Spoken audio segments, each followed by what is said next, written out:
আসসালামু আলাইকুম রহমতুল্লাহ বারকাতুহু। মুসলমান হজে যায়, হজে যাওয়ার পরে তাদের মধ্যে অনেক পরিবর্তন আসে। কেউ হজে যাওয়ার পরে ইসলামের মধ্যে পরিপূর্ণভাবে দাখিল হয়ে যায় এবং তার বিভিন্ন আমল আখলাক সব পরিবর্তন ঘটে। আবার অনেক মুসলমান তাদের স্বাভাবিক যে চরিত্র তার থেকে আবার পরিবর্তন হয়ে খারাপ হয়ে যায়। তাহলে খারাপ হয়ে যায়, আবার অনেক মুসলমান হজ করার পরে এসে ভালো হয়। এই বিষয়টা কিন্তু আমাদের একটু চিন্তা গবেষণা করা দরকার। দেখা গেছে গ্রামে আমরা আপনার হজের থেকে আসার পরে অনেক মুসলমান দেখা গেছে যে তারা খারাপ হয়ে যায়। তা মানুষের মধ্যে একটা ধারণা হয় যে হাজি সাহেব পাজি হয়ে গেল কেন, এরকম একটা বিষয় আসে যে হাজি সাহেব কেন পাজি হয়ে যায়। তাই এদের সাধারণত আমরা শুনি যে অমুকে হজ করতে যায়, হজ করার আসার পরে দেখেন খারাপ হয়ে গেছে, পাজি হয়ে গেছে। আবার অনেকে বলে হাজি সাহেব অনেক মানে খুব ভালো হয়ে গেছে, হজ করে এসে পরিবর্তন হয়ে গেছে, আল্লাহ তাকে হেদায়েত দান করছে, এরকম একটা বিষয় কিন্তু আমাদের সমাজে আছে। তাহলে আমাদের এই বিষয়টা সম্পর্কে অনেকে এলেম আছে, অনেকে জানে না। তা আসলে এই বিষয়টা জানা দরকার। আমি আজকে আলোচ্য সূচি নির্ধারণ করেছি যে হজ করার পরে কোনো কোনো মুসলমান চরিত্রহীন হয়ে যায় কেন, এর জবাব কি। আবার বলি, হজ করার আসার পরে কোনো কোনো মুসলমান চরিত্রহীন হয়ে যায় কেন, এর জবাব কি। কোনো কোনো মুসলমান খারাপ হয়ে যায়, কারণ কি। এই বিষয়টা আমাদের কিন্তু একটু জানার জন্য আমি বসেছি। যে আপনারা খেয়াল করেছেন না, যে যারা হজ করে আসে আপনারা নিজেরাই তো খেয়াল করতে পারছেন যে হজ করে আসার পরে অনেকের মধ্যে বিভিন্ন ধরনের আমল পরিবর্তন হয়। কেউ খারাপ হয়, কেউ ভালো হয়, কেউ মানে বিভিন্ন ধরনের তার মধ্যে একটা পরিবর্তন আসে। যেহেতু পবিত্র জায়গায় যাওয়া হয় হজের বদলতে, আর হজ করতে গেলে তো আপনার মক্কা শরীফে ওখানে যেতেই হবে, কাবায় তাওয়াফ করতে হবে, কাবার পাশে আপনার ওই হাজরে আসওয়াদ আপনার ওই সাফা মারওয়া সাই করতে হবে, তারপরে আপনার জমজম পানি খেতে হয়, উজুবুত তাওয়াফে নামাজ পড়তে হয়, মিনায় যেতে হয়, মিনায় থাকতে হয়, সেখান থেকে আরাফার ময়দানে যেতে হয়, সারাদিন থাকতে হয় মাগরিবের আগ পর্যন্ত, সেখান থেকে মুজদালিফায় যেতে হয়, মুজদালিফায় রাত যাপন করার পরে ভোরে রওনা দিতে হয় মিনায় জামারায় শয়তানকে পাথর নিক্ষেপের জন্য। এরপরে আবার ওখান থেকে কেউ তাঁবুতে আসে, আবার মক্কায় চলে যায়, সেখানে দমে শুকুর করে, মানে কোরবানির পশু জবাই না, হজের জন্য যে কোরবানি করা হয়, হজের কোরবানি বলে, সেটা করার পরে আপনার ওই আবার ফরজ তাওয়াফ করে। ফরজ তাওয়াফ করার অনেক কষ্ট, সে করার পরে আবার মিনায় চলে যায়, মিনায় যে আবার জামারায় আসে, পাথর মেরে আবার মিনার তাঁবুতে যায়, আবার জামারায় মিনার তাঁবুত থেকে জামারায় আসে, সেখানে আবার পাথর মেরে আবার তাঁবুতে যায়, আবার শেষের দিন রেডি হয়ে জামারায় পাথর নিক্ষেপ করে মক্কায় হাঁটতে হাঁটতে কাঁদতে কাঁদতে হাসতে হাসতে চলে আসে এবং হজের মিশন শেষ হয়ে যায়। হজের মিশন শেষ হয়ে যাওয়ার পরে আমাদের লোকজন তখন গ্রামে আসে বা শহরে আসে, তখন তাদের মধ্যে একটা পরিবর্তন হয়। তা আমার আলোচ্য সূচি হলো হজ করার পরে এসে মুসলমান চরিত্রহীন হয়ে যায় কেন, খারাপ হয়ে যায় কেন। এই প্রসঙ্গে জবাব হলো, বাইতুল্লাহ শরীফে কি আছে, হাজরে আসওয়াদ পাথর আছে। আলহামদুলিল্লাহ, সুবহানাল্লাহ। এই হাজরে আসওয়াদ পাথর হলো একটা কোষ্টি পাথরের নেই, জান্নাতি পাথর। আগে শ্বেত শুভ্র ছিল, সাদা ছিল। কথিত আছে যে মুসলমানদের গুনাহ পাপ ওখানে ইসলাম করার পরে, মানে ওই পাপগুলো চুষে নিয়েছে যে এই হাজরে আসওয়াদ পাথর। এখন হাজরে আসওয়াদ পাথরে মানুষের পাপ যে নিয়ে ফেলে, এই জন্য কালো হয়ে গেছে, এরকম কথা পরিচালিত আছে। এই জন্য সমস্ত মুসলমান ওই ধাক্কা ধাক্কি করে মারাও যেতে চায় যে এই হাজরে আসওয়াদ পাথরে ঠোঁট বসাইতেই হবে। অথচ দূরের থেকে বিসমিল্লাহি ওয়ালা যদি বিসমিল্লাহি আল্লাহু আকবার বলে, এটা দিলে কিন্তু হাজরে আসওয়াদ পাথর ইসলাম হয়ে যায়, অর্থাৎ চুমা দেওয়া হয়ে যায়। হ্যাঁ, একই কোনো তবে মনের শান্তি কি যে নবী করিম সাল্লাল্লাহু আলাইহি সাল্লাম এখানে তার মুখ মুবারক রেখেছিল। তাই আপনাদের অনেকের কাছে মনে হয় যে আমি যদি রাখতে পারতাম তাহলে মনে হয় ভালো হইতো। এই ধরনের বিষয়টা আমাদের মধ্যে একটা মানে আসে আর আফসোস করে যে আল্লাহ আমি হাজরে আসওয়াদ চুমা দিতে পারলাম না, এরকম একটা বিষয় মানুষের মধ্যে থাকে। আসলে ছিল, আমারও ছিল, সবার ছিল, যারা যায় তারাও জানে। এখন আমার প্রশ্ন হলো যে মানুষ যখন হাজরে আসওয়াদ পাথরের কাছে যায় তখন সেটা কোষ্ঠী পাথর হয়।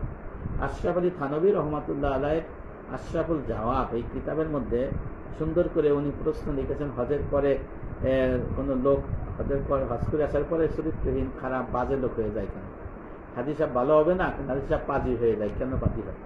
তো বলা হয়েছে যে বাইতুল্লাহ কাবা শরীফে সেই কোষ্ঠী পাথর আছে, হাজরে আসওয়াদ পাথর, সে পাথর ছোঁয়ার পরে আবার ভালো করে ওই পাথর ছোঁয়ার পরে মানুষের জন্মগত স্বরূপ প্রকাশ পায়, যা তার চরিত্রে লুকানো ছিল।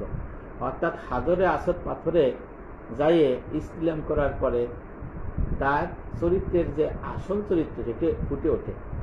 আল্লাহু আকবার। আশরাফ আলী থানভী রহমাতুল্লাহ আলাইহি তার কিতাবে লিখছেন যে হাজরে আসওয়াদ পাথর হলো একটা কোষ্ঠী পাথর।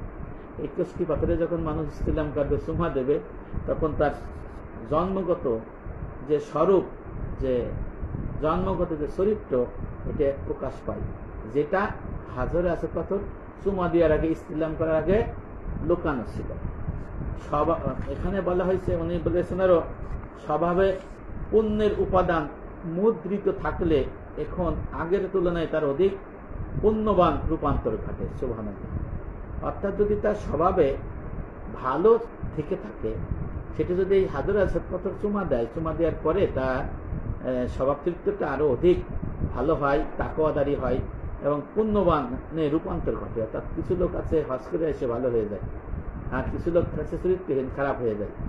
এইভাবে অসৎ কর্মের বীজ যদি নিহিত থাকে মানুষের আত্মার মধ্যে, মনের মধ্যে, ওই মুসলমানের মধ্যে, ততপর সে অধিক মাত্রায় অসৎ কর্মে লিপ্ত হয়ে পড়ে, তার কুপ্রবৃত্তির আত্মপ্রকাশ ঘটে। দৃশ্যত বহু লোক পুণ্যবান মনে হয়, দেখে মনে হয় অনেক ফরেজগার তাকওয়া দিয়ে দাঁড়িয়ে আছে, টুপি আছে, জুব্বা আছে নাকি, কিন্তু সে কোষ্ঠী পাথরের ছোঁয়া যখন দেয়া হয় সেটার কৃত্রিমতা ধরা পড়ে, তাই না? যে কৃত্রিমতা ধরা পড়ে, যে কোষ্ঠী পাথর যেমন সোনা যে খাঁটি আছে কিনা এটা নির্ণয় করার জন্য কোষ্ঠী পাথরের কাছে নিতে হয়। কোষ্ঠী পাথরে যখন এর মধ্যে মিশ্রণ করে তখন দেখা যায় নকল না কত খাদ আছে বোঝা যায়। এখন দেখা যায় সমাজে কি হচ্ছে, এই নামাজ পড়তে পড়তে এখানে কালো দাগ বানায় ফেলে, এখানে আমার নাই, এই যে কালো দাগ, এই জায়গা দাগ করে, এই জায়গা দাগ করে, এখানে দাগ করে, এই দাগ ঘষাঘষি করে করে একটা কালা বানায় ফেলায়। আবার কি করে, ওই সুরমাও লাগায়। এই যে একটা হাদিস আছে যে ময়দানে হাসরে বা কবরে বা পরজগতে নামাজ পড়ে, নামাজের যে নিদর্শন, এই দাগ সমূহ থেকে নূরের জ্যোতি বের হবে। এই জন্য কি ঘষাঘষি করিয়ে এই জায়গা দাগ বানাইয়া দিলে কি নূর বের হবে? কখন? এর রিয়া। হ্যাঁ, এর জন্য এই রিয়া যদি হয়ে যায় যে মানুষের দেখাবো যে আমি কপাল ঘষে ফেলাইয়া কালো বানাইয়া মানুষ আমার হাজি সাহেব বলবে, মানুষ আমাকে মুত্তাকি বলবে, তাকওয়াদারি বলবে, দাড়ি জুব্বা পরিহত বিরাট আলিম সাহেব মনে করবে, হ্যাঁ এটা রিয়া। সেতে পরজগতে তার জান্নাত নাই। তার জন্য হলো জুব্বুল হুজান সবচেয়ে ভয়ঙ্কর, তার ওই যে জাহান্নামের গর্ত থাকবে। এই জন্য ওই কোষ্ঠী পাথরের কাছে যে যাবে সে ধরা পড়ে যাবে আসলে সে নকল না ভালো। অর্থাৎ চরিত্র যদি তার ভালো থাকে, কোষ্ঠী পাথরের কাছে গেলে চরিত্র ভালো হয়ে যাবে। আর চরিত্র যদি লুকানো থাকে, আমি খারাপ কিন্তু সমাজে মনে আছে যে আমি বিরাট ভালো লোক, সবাই আমার ভালো জানে, কিন্তু আমি যে খারাপ এটাই তো আমি জানি, কিন্তু অন্যরা তো জানে না।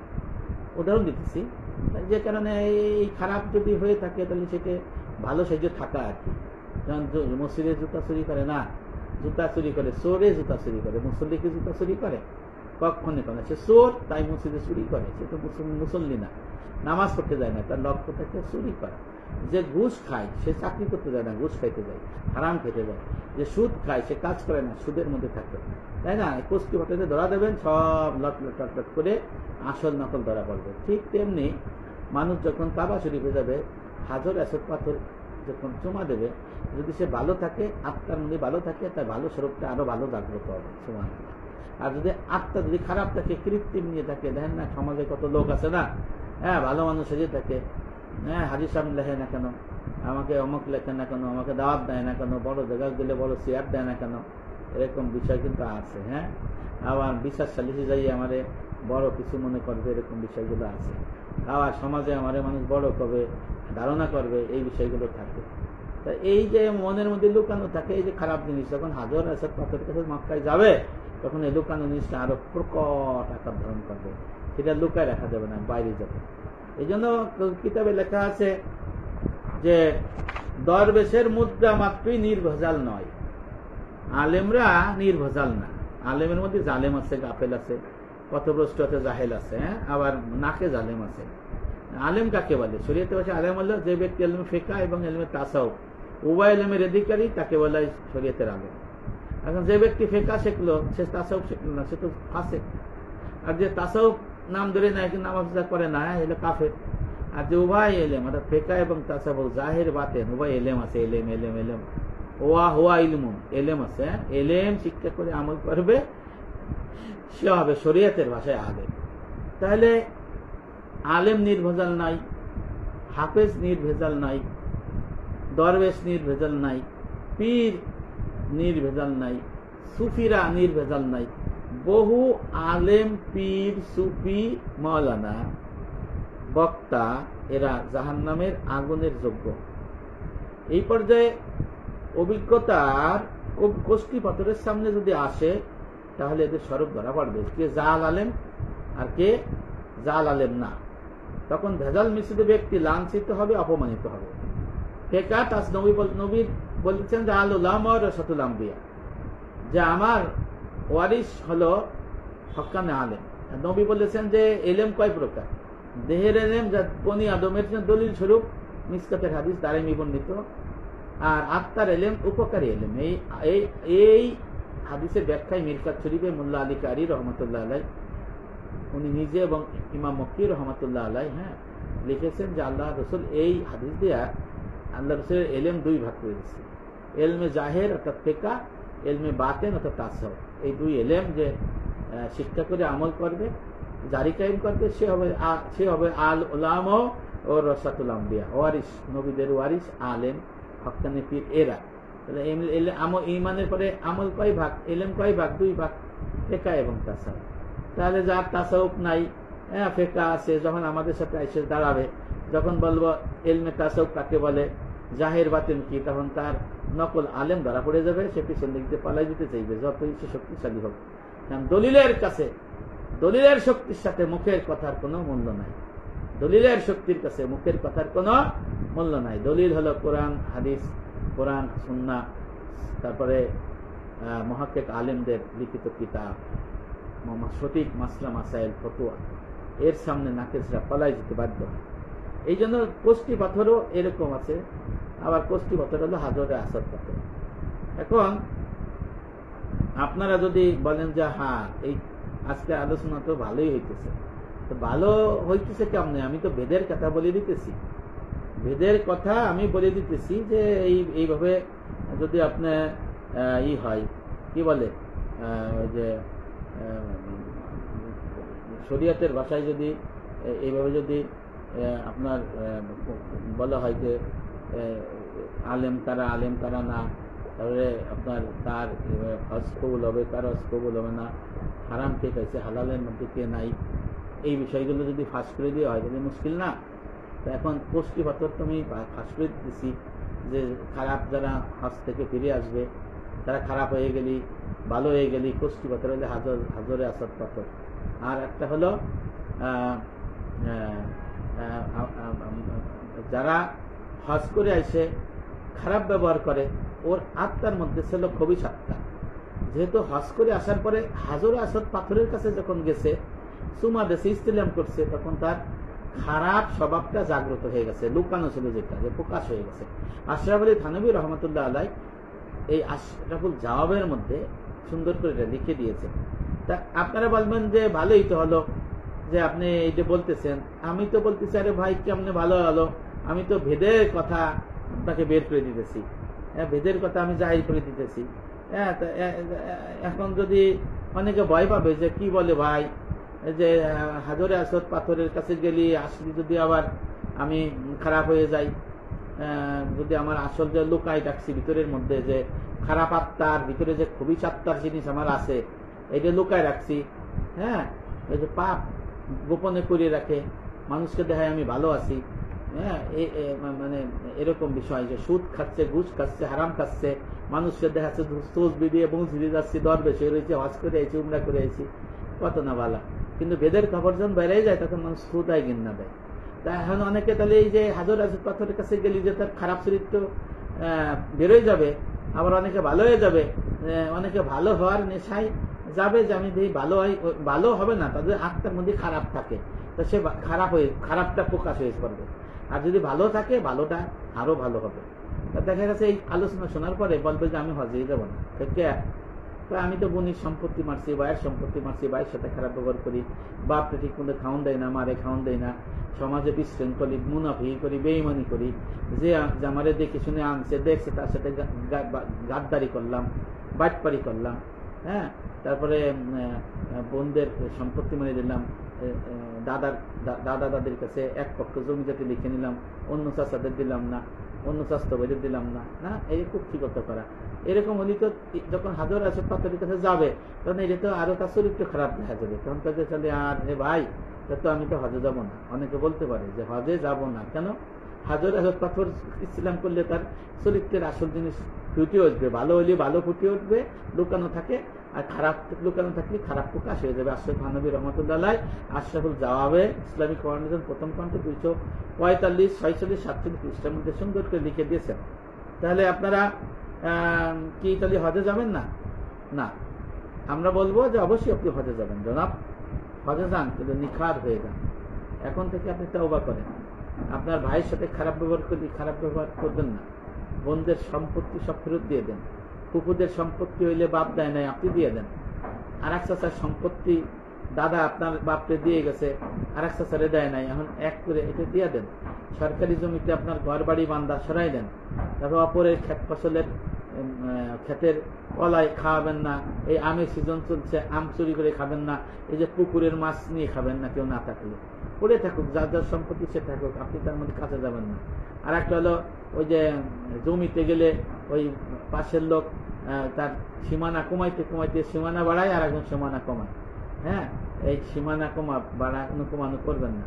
তারপর অনেকে হক দিয়ে দেন, আমানত দিয়ে দেন, আল্লাহ কাছে কান্নাটি করেন, আল্লাহ আমি অন্যায় করছি, ভুল করছি, আমি হজে যাব, আমার খারাপ চরিত্রকে আপনি কবর দিয়ে দেন, আমার কুপরিবৃত্তিকে কবর দিয়ে দেন। যদি এরকম হয়, আপনি যদি হজে যান তাহলে আপনি খাঁটি নিখাদ হয়ে রওনা দেন, আর নিখাদ হয়ে যদি রওনা দেন তাহলে আমরা আপনাকে বলছি যে আপনারা নিখাদ হইতে পারবেন না, তাহলে এক কাজ করেন, হজে যাওয়ার আগে কোন সোনারুর সাথে সম্পর্ক স্থাপন করেন।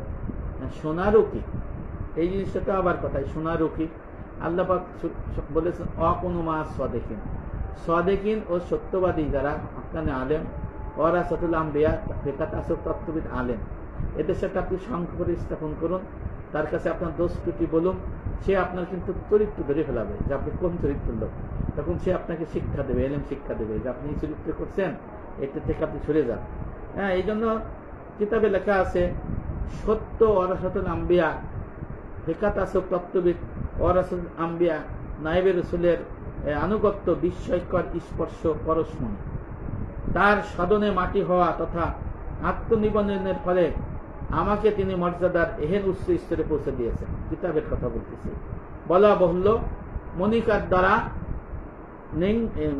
দ্বারা নেংটিধারী নয় আমার উদ্দেশ্য, বরং রুহানি মনিকার তথা আল্লাহওয়ালাগণ যাদের অবস্থা হলো লোহা স্পর্শ মনির সংস্পর্শে আসামাত্র মুহূর্তেই স্বর্ণখণ্ডে রূপান্তরিত হয়ে যায়। বস্তুত পরশ পাথরের বৈশিষ্ট্য হলো যার সাথে ছোঁয়া লাগে সেই সোয়া লাগা মাত্রই ধাতব লোহা সোনায় রূপান্তরিত হয়ে যায়। সুবহানাল্লাহ।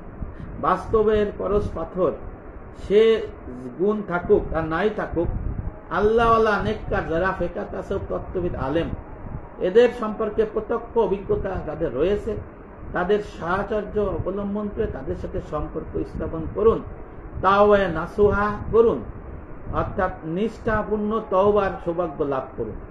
হক্কানি আলেম, ফিকাহ তাসাউফ তত্ত্ববিদ আলেমের কাছে গেলে আপনি পরশ পাথরের মতো সোয়া পাবেন। সে আপনাকে তওবায়ে নসুহা শিখাবে। তাওবায়ে নসুহা, তাওবা মানে আস্তাগফিরুল্লাহ রব্বি মিন কুল্লি জামবি ওয়া আতুবু ইলাইহি লা হাওলা ওয়ালা কুওয়াতা ইল্লা বিল্লাহিল আলিয়্যিল আযীম। এইটা হলো জবানি তওবা। এই তওবা শিখাবে না আপনাকে, শিখবাকে জবানি তওবা না, আপনাকে শিখাবে তওবার ইলম। তওবার ইলম কি? জাহিরি এবং বাতিনি সমস্ত গুনাহ থেকে ফিরে থাকা, মাকামে করব থেকে মাকামে বৌদের দিকে রুজু হওয়াকে তওবা বলে। তওবা করতে গেলে তিনটে গুনাহ আপনার ছেড়ে দিতে হবে। আপনার শিরক গুনাহ, হুকুকুল্লাহ আর হুকুল ইবাদ, এই তিনটে গুনাহ আপনাকে ছেড়ে দিতে হবে। এবং তওবা আপনি কেন করবেন, তওবার কারণ কি, এর ইলম শিখতে হবে। খাউফ ইলাহি, আল্লাহর আযাব গজবের ভয়, মৃত্যুর সময়ে, কবরে, হাসরে, জাহান্নামে যে আযাব গজব হবে, কষ্ট হবে, ভয় করলে তওবা আপনার হবে। এরপরে বলে তওবার আলামত কি? তওবার আলামত হলো পরিপূর্ণ দ্বীন ইসলাম ওয়া সাম্মান নবী সাল্লাল্লাহু আলাইহি সাল্লাম ঈমানা ওয়া ইসলামা ওয়া ইহসানা দ্বীন। এই আল্লাহ রাসূল ঈমান, ইসলাম, ইহসান, আকাইদ, তাসাউফ, ফিকাহ, এই তিনের সমষ্টিকে দ্বীন বলে আখ্যায়িত করেছেন। এই দ্বীনের মধ্যে আপনার আসতে হবে এবং এই ইলম শিক্ষা করে আমল করতে হবে। বন্দেগী হলো তিন প্রকার, দেহের বন্দেগী, আত্মার বন্দেগী, মালের বন্দেগী করতে হবে। এরপর ধর্ম জারি কায়েমের জন্য ওয়ারাসাতুল আম্বিয়াকে আপনার জানে মালে সহযোগিতা করতে হবে। এরপরে এই তওবার আলামত বলতেছি। এরপরে আপনার শিরক গুনাহ তওবা করে ছেড়ে দিতে পারবেন, কাছে যেতে পারবেন না। আল্লাহর হক যেগুলো নামাজ, রোজা, হজ, যাকাত বাকি আছে, কাজা আছে, এগুলো কাজা কাফারা আদায় করে দিতে হবে শরীয়তের বিধান অনুযায়ী। তারপরে আছে বান্দার হক যেগুলো রয়েছে, বান্দার হক, কারোকে গালাগালি করা, কাউকে মারামারি করা, কারোর সাথে খারাপ আচরণ করা, এর জন্য আপনার মাপ চেয়ে নিতে হবে। কারো টাকা পয়সা মারিয়ে দিলে সে টাকা পয়সা ফেরত দিতে হবে। ওয়ারিস যদি না থাকে, সে লোক না থাকে, ওয়ারিসকে ফেরত দিতে হবে। ওয়ারিস না থাকলে আল্লাহর ফরজ কাজে ব্যয় বিধান করে দেবে সৎকার করে সব ছাড়া। যদি কারো কাছকে জমি সম্পত্তি বেশি নিয়ে থাকেন, সেই জমি সম্পত্তি তাকে ফেরত দিতে হবে। দাদার কাছ থেকে যদি চাষার মাইরে দিয়া সম্পত্তি আপনার কাছে চলে আসে, ওই চাষা বাইরে থাকলে চাষারে জমি ফেরত দেবেন, আপনার বাপ না দিলেও। ফুপুদের যদি জমি জাতি না দেন, তাহলে বাপ চাষারা দেয় নাই, আপনি দিয়ে দিবেন। বাপ চাচাদের পক্ষ থেকে বাপ চাচারা কবরে কবরে জাহান্নামের আগুনে পুড়ের মতো যাচ্ছে, কষ্ট পাইতেছে, কষ্ট থেকে আপনারা বাঁচান, আপনিও বাঁচেন। এইটা হলো তওবায়ে নসুহা। এরপরে ওয়ারিস, সূত্রে যদি হারাম সম্পদের মালিক হন, সুদের বাড়ি, সুদের গাড়ি, সুদের মার্কেট 20 বছর ধরে রয়েছে, আপনি আপনার বাপের দাদার কাছে, বাপের কাছে, আপনার কাছে পাইলেন, তাহলে এটাকে আপনার ছেড়ে দিতে হবে এবং সৎকার করে দিতে হবে। ঘুষের সম্পত্তি, ঘুষের টাকা, ঘুষের বাড়ি, ঘুষের গাড়ি, ঘুষের ফ্ল্যাট, ঘুষের সম্পত্তি, ঘের, এইগুলো আল্লাহর ফরজ কাজে ব্যয় বিধান করে দিতে হবে। এটা আপনি পরশ পাথর হক্কানি আলেমের কাছে গেলে এই ইলম শিখতে পারবেন। তারপরে যদি কারো কাছ থেকে অনেক আগে টাকা চুরি করে নিয়েছেন, এখন দিতে পারেন না, লজ্জা পাইতেছেন, আপনি চুরি করে তাকে এই টাকাটা দিয়ে নাম ছাড়া বলবেন যে আপনার কাছ থেকে আমি টাকা চুরি করছিলাম, এখন বলতে লজ্জা পাই, আপনি নিয়ে আমারে মাফ করে দেন, আমি নাম বলতে পারতেছি না, আপনি ক্ষমা করে দেন। উনি ক্ষমা করে দেবে, আল্লাহ হয়তো মাফ করে দিতে পারেন। এরপরে যদি আপনার অন্যান্য যে বিষয়গুলো আছে, অনৈতিক কাজ, অনৈতিক সব সম্পদ, হারাম সম্পদ, এইগুলো কিন্তু শরীয়তের বিধান অনুযায়ী ফেরত দিতে হবে। এই বিষয়গুলো যদি আপনারা না করেন, তওবায়ে নসুহা হবে না। এরপরে আপনার সমস্ত গুনাহ থেকে ফিরে থাকতে হবে। তওবার চিকিৎসা কি? তওবার চিকিৎসা হলো আপনার মৃত্যু, কবর, হাসর, তারপরে জাহান্নাম, এইগুলো চিন্তা গবেষণা করতে হবে। তারপর তওবা চিকিৎসা হলো, আল্লাহ বলছেন অকুনু মা সাদিকিন, ফিকাহ তাসাউফ তত্ত্ববিদ হক্কানি আলেমের সোহবতে যেতে হবে, তার সংস্পর্শে থাকতে হবে। সেখানে আল্লাহ লোকের আগমন ঘটে, আর যেখানে আল্লাহ লোকের আগমন ঘটে সেখানে আল্লাহ রহমত বর্ষিত হয়, আর যেখানে আল্লাহ রহমত বর্ষিত হয় সেখানে তওবার উপরে ইস্তেকামত থাকা সম্ভব হয়। আর এই সমস্ত যে ইলম বললাম, তওবার যে আমি তওবা নসুহার ইলম, এটা রিয়াজত মুজাহাদা করা, বাস্তবায়ন করা। তাহলে এইটা কার কাছে শেখা যায়? ওই পরশ পথর নামক আছে হক্কানি আলেম, ফেকা তাসব তত্ত্ববিদ, ওয়ারাসাতুল আম্বিয়া, এদের খুঁজে এদের সোহবতে যাবেন হজে যাওয়ার আগে। তাদের কাছে আপনারা ঘুরবেন, তাদের সাথে থাকবেন, সে আপনার চরিত্র বুঝে ফেলবে, আপনার মধ্যে কি দোষ আছে, কি ত্রুটি আছে, এইগুলো আপনি মধ্যে একবার স্পষ্ট উনি আপনার দেখবে যে অহংকার আছে কিনা, হিংসা আছে কিনা, রাগ গুসা আছে কিনা, তারপর অন্তরে অন্তরে শত্রুতা আছে কিনা, এইগুলো উনি দেখবে। তারপরে উনি দেখবেন, বুঝতে পারবেন, জানতে পারবেন যে সহায় সম্পত্তি কারো কাছ থেকে জোর করে নিয়ে আসে কিনা। তখন উনি বলবেন যে সহায় সম্পত্তি যদি আপনার কারো কাছ থেকে বেশি নিয়ে থাকে 1 বিঘা, আল্লাহ পাক আপনাকে 7 তবক জমিনে গাড়িয়ে ফেলাবে, জাহান্নামে যাবেন, ইবাদত কবুল হবে না। তাহলে এই সহায় সম্পত্তি ফেরত দিয়ে দেন। দাদা যদি কোনো চাচারে যদি সম্পত্তি বেশি দেয় আর এক চাচারে কম দেয়, এটা হারাম। তখন ওই হক্কানি আলেম উনি বলে দিবেন যে আপনার দাদা কবরে কিন্তু কষ্টে আছে, সকাল সন্ধ্যায় জাহান্নামের আগুনের আস্বাদ ব্যবহার করতে পারে, আস্বাদন নিতে পারে। আবার আপনার বাবা, আপনি যে এর মালিক হয়েছেন, আপনাদের পরজগতে জান্নাত নাই, কারণ হারাম আসবাব, হারাম উপার্জন, হারাম খাবার, আপনাদের রক্ত গোস্ত শরীর হারাম, এগুলো জান্নাতে যাবে না, জাহান্নামে যাবে। ফেকা তাসব তত্ত্ববিদ আলেম এইটা বলবে। তারপর রাস্তার ধারে, বাড়ির পাশে রাস্তা দেখেন ইট বিছিয়ে রাখে, এই ইট এনে বাড়ি ভরে ফেলাইছে, তখন উনি বলবেন এরকম হইলে এই ইট গুলো আপনি ফেরত দিয়ে দেন, এই ইট আপনার না। তারপরে কারো বাড়ির পাশে যদি ফসল থাকে, ফসল থেকে আপনি খাইতে পারবেন না, কারো জমির থেকে কলই শাক তুলতে পারবেন না, হারাম। আম রয়েছে, আমের সিজন, আপনি চুরি করে খাইতে পারবেন না। জাম রয়েছে, খাইতে পারবেন না, জামরুল খাইতে পারবেন না, পুকুরের মাছ নিয়ে খাইতে পারবেন না। উনি কিন্তু এইগুলো পরামর্শ আপনাকে দিবে। এইটা হলো তওবা নসুহা। এইভাবে যদি আপনি নিজেকে গড়ে নিতে পারেন, নিজের দোষ ত্রুটি মুক্ত করে যদি আপনি হজে যেতে পারেন, তাহলে আপনার হজটা কি কামিয়াব হবে। নিষ্ঠাবান, নিষ্ঠাপূর্ণ তওবার সৌভাগ্য লাভ করা যায় ফেকা তাসব তত্ত্ববিদ হক্কানি আলেমের সোহবতে থেকে। এই আমি আজকে যে তওবার আলোচনাটা করলাম, এই তওবার আলোচনা আপনারা আবার একটু রিপিট শুনে নিন, তাহলে আপনি বুঝতে পারবেন যে আসলে আস্তাগফিরুল্লাহ এটা মানে জবানি তওবা। এই তওবার কোনো মূল্য নাই। হ্যাঁ, এটা হলো সগীরা গুনাহ দূর হয়, অর্থাৎ সগীরা গুনাহ, কিন্তু আসল যে কবিরা গুনাহ, যার জন্য জাহান্নাম, সে কবিরা গুনাহ কিন্তু দূর হয় না। কবিরা গুনাহ দূর করতে গেলে আপনার ফরজ ইলম শিখতে হবে। এই জন্য যদি তওবা করতে পারেন, তওবায়ে নসুহা করতে পারেন, আবার বলছি ফিরিয়ে গুনাহ ছেড়ে দিতে হবে, আল্লাহর যে হক আছে কাঁচা কাফারা, এগুলো আদায়ের চেষ্টা করতে হবে। আর বান্দার যত হক আছে, এই বান্দার হক কিন্তু এলেম আছে, কাউকে চট দেয়া, গালি দেয়া, এটা তার কাছে মাফ চেয়ে নিতে হবে। কারণ সম্পত্তি দখল দেয়া, ফেরত দিতে হবে।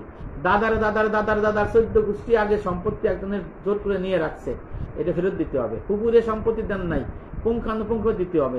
দাদার 1 ছেলে পাইছে, 2 ছেলে পাই নাই, 2 ছেলে পাইছে, 1 ছেলে পাই নাই, এইগুলো কিন্তু আপনার সেইগুলো সমাহারে বন্টন করতে হবে।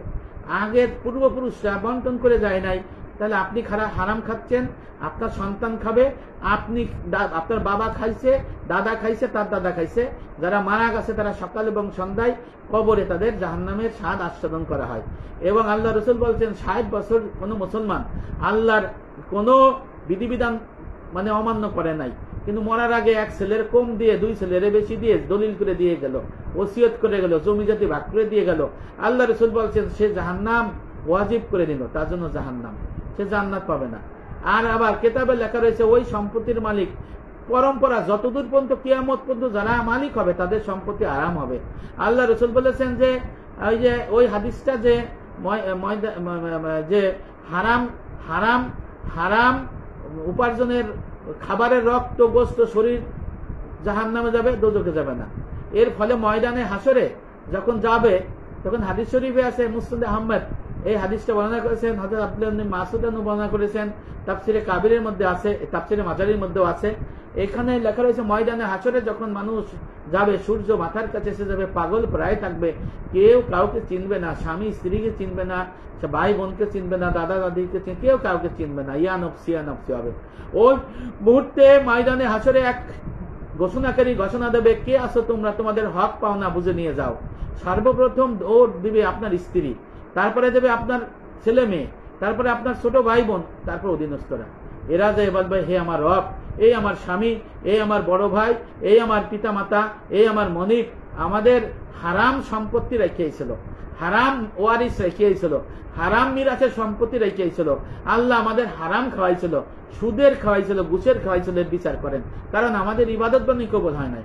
এইভাবে বিচার চাইবে। আবার বিচার চাইবে, হে আমার রব, আমাদের পরিপূর্ণ দিনের এলেম শিখায় নাই, এদেরকে বিচার করেন। তখন আল্লাহ পাকের ফেরেশতা এই শোনার পরে তখন ওই ব্যক্তি কান্না করে দিয়ে বলবে, হে আমার রব, আমার স্ত্রী আমার কাছে পাবে, আমি হারাম সম্পদ রেখেছিলাম, আমার ছেলে মেয়ে আমার কাছে পাবে, হারাম সম্পদের মিরাজ দিয়েছিলাম, আল্লাহ এখন তো দুনিয়া নাই, আমি এগুলো মিটাবো কেমনে? তখন আল্লাহ পাক বলবে, ফেরেশতা এর আমল নামা আছে নাকি দেখো। আমল নামা থাকলে ওই আমল নামার থেকে স্ত্রীকে দিতে হবে, ছেলেকে দিতে হবে, ছোট ভাই বোনকে দিতে হবে, অধীনস্থ দিতে হবে, দেওয়ার পরে সে নিঃস্ব হয়ে যাবে। তখন সে আহমাও করে কাঁদবে। তখন আল্লাহ বলবে, ওদের সমস্ত পাপ এর দাও আর এরে জাহান্নামে ফেলাই দাও। কারণ কি, সে দুনিয়ার মধ্যে হারাম সম্পদ ইনকাম করে আইছিল, হারাম মিরাজ কম বেশি করে সম্পত্তি ভাগ বন্টন করে নিজেরটা ভালো নিছিল। হ্যাঁ, আবার যারা জমি পাবে তাদের জমি না দেয়, ভোগ দখল করে, এইভাবে হারাম খাইয়াইছে এবং তাদের ওয়ারিসরাও সেই হারাম পাইয়াইছে। এই জন্য ময়দানে হাসরে এদের বিচার হবে কঠিন বিচার, কোনো লাভ হবে না, কোনো ইবাদত কবুল হবে না। এই যে হক্কানি আলেম, ফেকাত তত্ত্ববিদ, পরশ পাথর, নায়েবে রাসূলের সোহবতে গেলে এই এলেম শিখতে পারবে। তারপরে আমরা সরকারি জমিতে মসজিদ বানাই, পরের জমিতে মসজিদ বানাই, মাদ্রাসা বানাই। যে মসজিদ বানাবে সে দোজখে যাবে। যে মসজিদ সরকারি জমিতে অনুমতি ছাড়া জোর করে মসজিদ বানাবে, যে ব্যক্তি কোন অন্যের জমিতে জোর করে মসজিদ বানাবে, আল্লাহ পাক পবিত্র পবিত্র জায়গায় মসজিদ হবে, সে যে বানাবে সে দোজখে যাবে, সে জান্নাত যাওয়ার কোনো কায়দা নাই, তার নামাজ সুজা কবুল হবে না। অন্যদের নামাজ কবুল হবে, কিন্তু তাদের সওয়াব কম হবে। এইভাবে তওবা নসুহা যদি কেউ শিখতে চায়, এই এলেম থেকে এদেরকে শিখে এই থেকে দূরে আসতে হবে। এই জন্য ছোট কুড়িয়ে ঘরের মসজিদই ভালো। সুদের টাকার মসজিদ, তারপরে ঘুষের টাকার মসজিদ, এই মসজিদের কোনো মূল্য আল্লাহর কাছে নাই, রসুলের কাছে নাই, আপনার কাছে নাই, আমার কাছে নাই, মরে গেলেও নাই, কোনো লাভ হবে না। বড় বড় অট্টালিকার মসজিদ হলো কিয়ামতের আলামত। আল্লাহ রসুল বলেছেন যে বড় বড় অট্টালিকার মসজিদ প্রতিযোগিতা করবে, এটা কিয়ামতের আলামত। যখন এটা বেশি হয়ে যাবে তখন কিয়ামত সংঘটিত হয়ে যাবে। ভালো করে বুঝতে হবে। তা ফেকাত তত্ত্ববিদ হক্কানি আলেম হলো পরশ পাথর। এই পরশ পাথরের কাছে গেলে সে ভুল সংশোধন হতে পারবে। ওই যে আমি বললাম যে হাজরে আসদ পাথরের সংস্পর্শে যে যাবে, যদি তার চরিত্রে খারাপ চরিত্র থাকে, এটা পুরস্কৃত হয়ে যাবে, সে আরো কুচরিত্র হয়ে যায়। অর্থাৎ বাংলাদেশে আইসে সে খারাপ হয়ে যায়। হাজির সাহেবের নাম জায়গা পাজি বলে। আবার কিছু লোক আছে সে খারাপ ছিল, হজ করে আইসে চেঞ্জ হয়ে যায়, কারণ তার মধ্যে ভালো স্বভাবটা ছিল। যখন হাজরে আসদ পাথর ইস্তিলাম করলো তখন তার মধ্যে ভালোটা চালু হয়ে গেল। সুবহানাল্লাহ।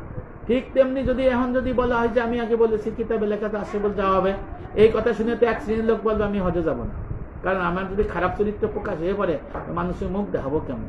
এর সমাধান হলো যে আপনি ফেকাত আসব তত্ত্ববিদ হক্কানি আলেম নায়েবে রাসূলের সোহবতে যাবেন, তিনি আপনাকে দেখবেন যে আপনার মধ্যে কোন দোষ ত্রুটি আছে, সেইগুলো তাকে শরীয়তের বিধান অনুযায়ী এটা পালন করার চেষ্টা, সংশোধন করার চেষ্টা করবে, যেটা আমি আলোচনা করলাম। তাহলে সে পরিশুদ্ধ হয়ে হজে গেলে তার হজও কবুল হবে। আবার কুচরিত্র এটা পরিশুদ্ধ হয়ে গেলে সে ভালো হয়ে গেল। আর যে পরিশুদ্ধ করে দিতে পারলো না, আইসে ওই যে হাজি হয়ে যাবে, হাজি হয়ে যাবে। এই জন্য এই বিষয়গুলো আমাদের খেয়াল করতে হবে। আর তাওবা নসুহা যদি আমরা করতে পারি, এর পূর্বাকৃত যাবতীয় পাপাচারের আবর্জনা পরিষ্কার হয়ে যায়। কারণ আপনি মানুষের হক ফেরত দিচ্ছেন। টাকা, আমি একজনের 5 টাকা চুরি করছিলাম ছোটবেলা, 2 টাকা না, 2 টাকা বা 1 টাকা এরকম। তা আমার কাছে মনে হতো এই 2 টাকা না 1 টাকা আমি ফেরত দেবো কেমনে। তা মাঝখানে বাড়ি গিয়া দেখা হলো, অনেক বছর বয়স মুরব্বী। তারে বললাম যে আপনি বিড়ি টিড়ি বিক্রি করতেন, তা আপনার কাছে মনে আমি 8 আনা বা 4 আনা, আমার মনে হয় 40 বছর আগে আমি চুরি করছিলাম। তা আমি টাকাটা ফেরত দেবো না, কিন্তু আমার মাপ দিতে হচ্ছে, আপনার আমি 500 টাকা দিলাম। তা আমি 500 টাকা দিয়ে দিলাম। তখন হাসে দিচ্ছে, তা তুমি কি মনে রাখছো? তা আমি জানি না, আমি জানি আমার মনে আছে।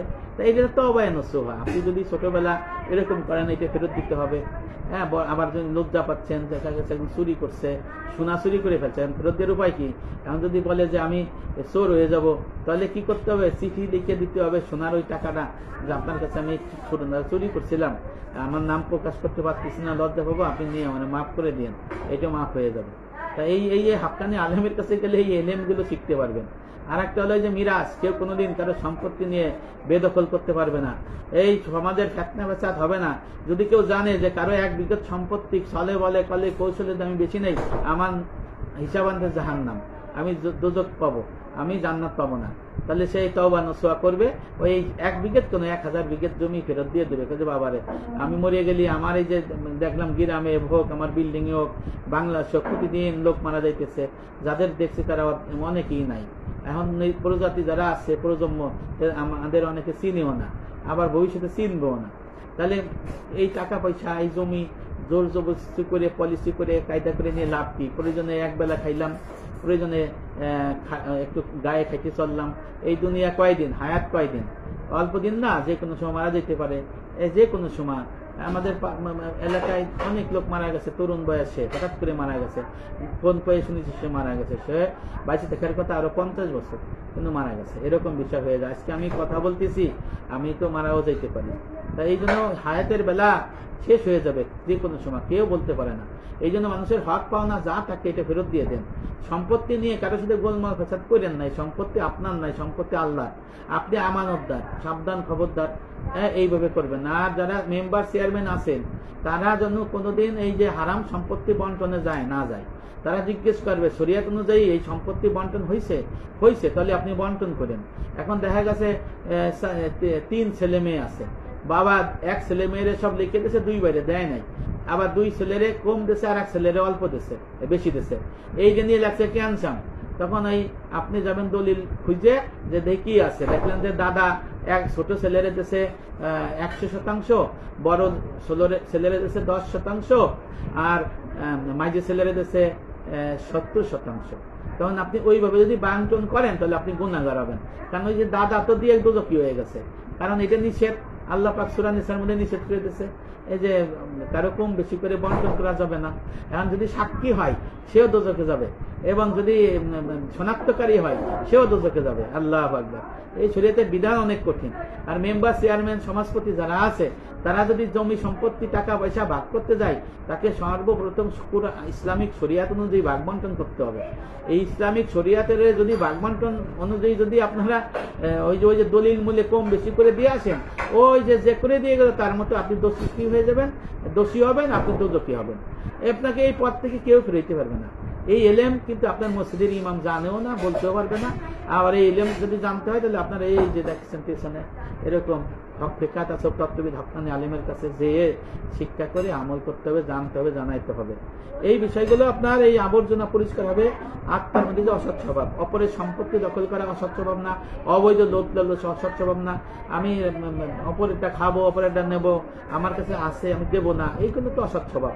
এই অসৎ স্বভাব হলো আত্মার ময়লা আবর্জনা, এই জন্য নামাজ রোজা কবুল হয় না, হজ তো হওয়ার প্রশ্ন ওঠে না। এই জন্য অতএব যারা আল্লাহর সাথে সম্পর্ক স্থাপন করবে, হ্যাঁ, এবং পরিশুদ্ধ হবে, তারা হজে যাবে। ওই যে ওই লোক বলছে যে হাজার আসদ পাথর যদি চুমা দেয়, আর যদি আমি খারাপ চরিত্র বের হয়ে যাই, তাহলে আমার উপায় হবে কি? তাই তো আমি হজে যাব না, যদি মানুষ আমি খারাপ হয়ে যাবো, হাজি বলবে। তখন বলা হয়েছে যে আল্লাহ বলছে, কোনো মাস সদেকিন, তোমরা সত্যবাদী সাদেকিনদের সঙ্গ অবলম্বন করো। আর সত্যবাদী সাদেকিন হলো ফেকাত আসব তত্ত্ববিদ আলেম, ফেকাত আসব তত্ত্ববিদ আলেম, এদেরকে বলা হয় সত্যবাদী হক্কানি আলেম বলা হয়। এদেরকে আপনি খুঁজে বাইর করবেন, তাদের সৎসঙ্গে যাবেন, তাদের কাছে পরিশুদ্ধ হয়ে আপনি হজে যাবেন। তাহলে হাজার আসদ পাথর চুমা দিলে অন্তত সবাই এসে ফাঁজি বলবেন না, আপনি পরিবর্তন হয়ে যাবেন, আমল আখলাকেরও বেশি হবে। তাদের সাহায্যে আপনি এই তওবার পর ইস্তেকামাত থাকতে পারবেন, হ্যাঁ, এবং আপনি ইস্তেকামাত থাকার তৌফিক হবে, ইস্তেকামাত থাকার ইস্তেকামাত থাকার তৌফিক হবে। আমি বললাম যে আপনারা যদি এরকম যদি ইলম শিক্ষা করেন, তাহলে অবশ্যই আপনাদের তওবার দরজা আল্লাহ খুলে দেবে। আল্লাহর কাছে আপনারা মাপ পেয়ে যাবেন।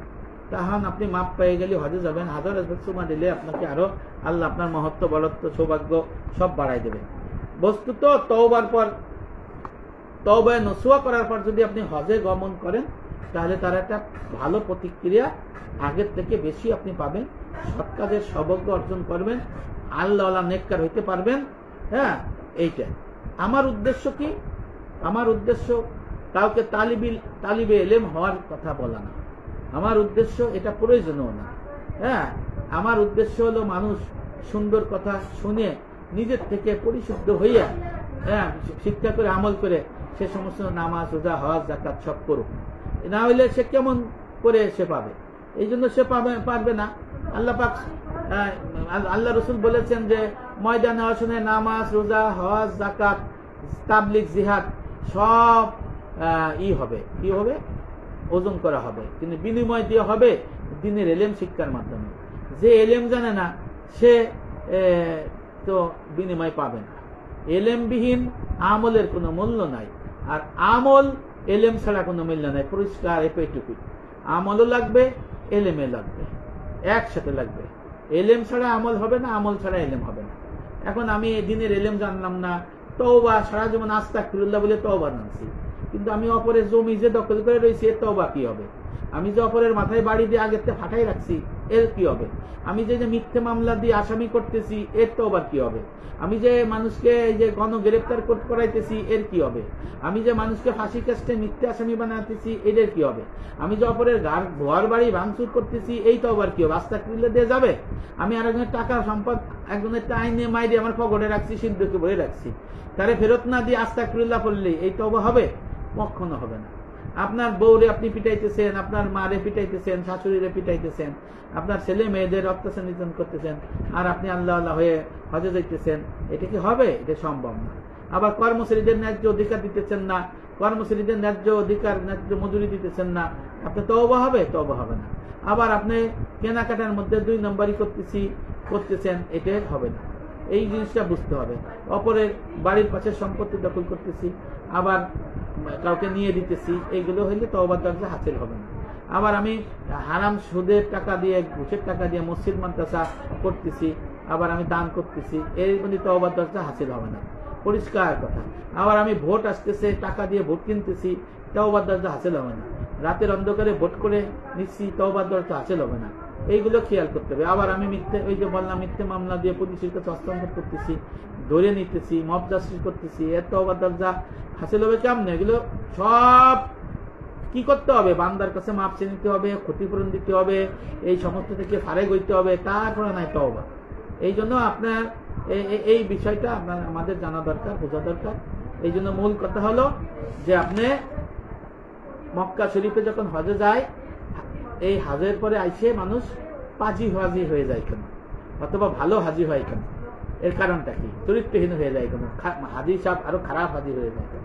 স্বভাব চরিত্র কঠোর বাঁচা হয়ে যায়, মানুষের সাথে মানে হিংসা, অহংকার, রাগ, গুসা হয়ে যায় বিশাল হাজি সাহেব।